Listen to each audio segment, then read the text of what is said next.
आज भी उतनी ही बदतमीज और बेशर्म हो तुम शनाया। अब तो माँ बन चुकी हो, एक बच्चे के सामने क्या कहना चाहिए इतनी भी समझ नहीं है तुम्हें। नव्या ने चिल्लाकर कहा। तुम मुझ पर चिल्ला रही हो? तुम जानती नहीं हो कि मैं कौन हूं। अब मैं तुम्हें दिखाऊंगी कि शनाया शेखावत की पावर क्या है।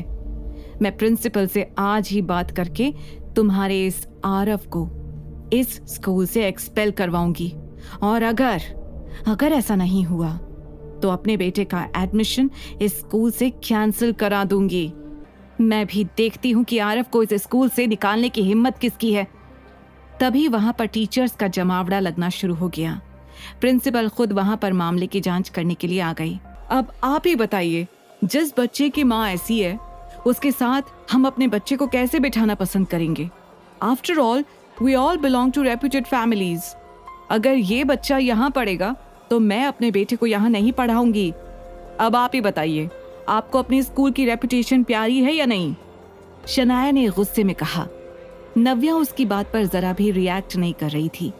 वो ना ही अपना कैरेक्टर साबित करना चाहती थी और ना ही आरव के एडमिशन के लिए भीख मांगना चाहती थी। वो बस कॉन्फिडेंटली प्रिंसिपल की ओर देखकर उनके डिसीजन का इंतजार कर रही थी। प्रिंसिपल ने गहरी सांस लेते हुए नव्या और आरव की तरफ देखा। उन्हें भी समझ आ गया था कि वो लोग कितने इनोसेंट हैं। आरव का इस स्कूल में एडमिशन उसकी काबिलियत पर हुआ है। He has cracked the entrance exam and has got admission through normal procedures. हम बिना किसी वजह के आरव को यहाँ से एक्सपेल नहीं कर सकते। ये सुनकर शनाया और कनिका को बड़ा धक्का लगा। आप जानते हैं कि शेखावत फैमिली कौन है और क्या कर सकती है?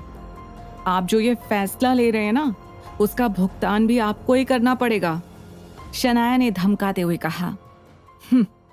मिसेस शनाया, मैं शेखावत और उनकी पावर्स को अच्छे से जानता हूँ, फिर भी मैं ये डिसीजन चेंज नहीं करूंगा।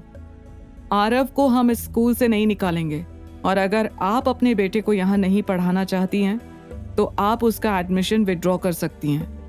प्रिंसिपल ने अपनी स्ट्रिक्ट आवाज में कह दिया। आप अपने डिसीजन पर रिग्रेट करेंगे सर। एक बार फिर सोच लीजिए, आरव इस स्कूल से कहीं नहीं जाएगा, दैट्स फाइनल। अपना डिसीजन सुनाने के बाद प्रिंसिपल वापस स्कूल के अंदर चले गए।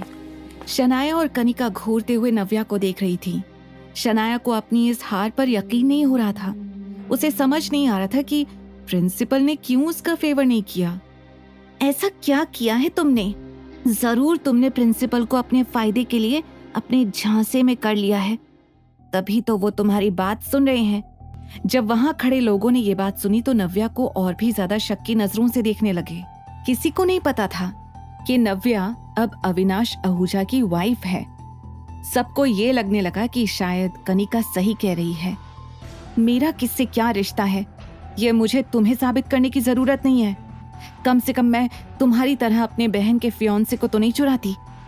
नव्या ने भी इस बार करारा जवाब दिया। अपने भाई का जिक्र होते ही शनाया खुद को रोक नहीं पाई। नव्या, 6 साल पहले you had spend night with someone else.